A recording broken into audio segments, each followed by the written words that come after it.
Kids creation TV সম্পর্কে আপনার পরামর্শ বা কমেন্ট শুনতে চাই। কিডস ক্রিয়েশন তো মাশাআল্লাহ অনেক ভালো করছে আমাদের শিশু কিশোরদেরকে নিয়ে, তোমাদের মতো প্রতিভাদেরকে নিয়ে বাংলাদেশের শিশুদের কাছে উপস্থাপন করছে। নিঃসন্দেহে আমি এটাকে সাধুবাদ জানাই এবং কিডস ক্রিয়েশনের জন্য আমি শুভকামনা জানাই। এখানে একটা বিষয় গুরুত্বপূর্ণ, যেটা ইউনিসেফের একটা পরিসংখ্যানে উঠে এসেছে যে প্রত্যেক শিশুরা যারা আছে শিশুদের পরিসংখ্যানে মানে আমাদের মেজরিটি শিশুরাই প্রতিদিন গড়ে 2 থেকে 3 ঘন্টা স্ক্রিনে কিন্তু সময় ব্যয় করে। তো স্ক্রিনে সময় ব্যয় এখন যদি সেটা নিরাপদ ব্যবহার না হয়, সেটা যদি অনিরাপদ ব্যবহার হয়, তাহলে সেখান থেকে ভালো কিছু অর্জনের পরিবর্তে আরও খারাপ হয়ে যাওয়ার সম্ভাবনা আছে।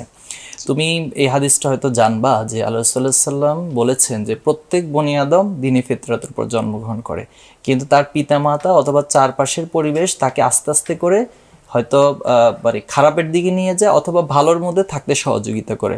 এখন যেহেতু আমরা ইন্টারনেট বা স্ক্রিনের মধ্যে সময় কাটাচ্ছি, এটা আমাদের পরিবেশেরই কিন্তু একটা অন্তর্ভুক্তিমূলক জিনিস। ইন্টারনেটে যদি আমাদের ভালো কন্টেন্টগুলো আসে, বিশেষ করে এখানে সাহাবীদের জীবনী, আল্লাহ রাসূলুল্লাহ সাল্লাম সহ নবীদের সিরাতের যে বিষয়গুলো, গল্পগুলো যদি বেশি বেশি করে উঠে আসে, এরপরে কালচারাল যে ইভেন্টগুলো, অর্থাৎ যেটা সুস্থ সংস্কৃতি বা মানুষের নৈতিকতাকে, শিশুদের কিশোরদের নৈতিকতাকে বিকাশ করে, এই কন্টেন্টগুলো যত বেশি ইন্টারনেটে এবং কন্টেন্ট আকারে আমরা দিতে পারবো, তত হচ্ছে শিশুরা বেশি তাদের নিরাপদ ইন্টারনেট বা স্ক্রিন ব্যবহারের সুযোগ পাবে এবং এর মধ্য দিয়ে আশা করি তাদের মেধা এবং মননের বিকাশ হবে, যেটা সত্যিকার অর্থে একটি চমৎকার প্রজন্ম তৈরি করবে।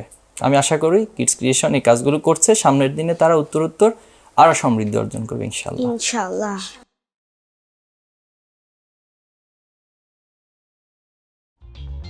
For more updates,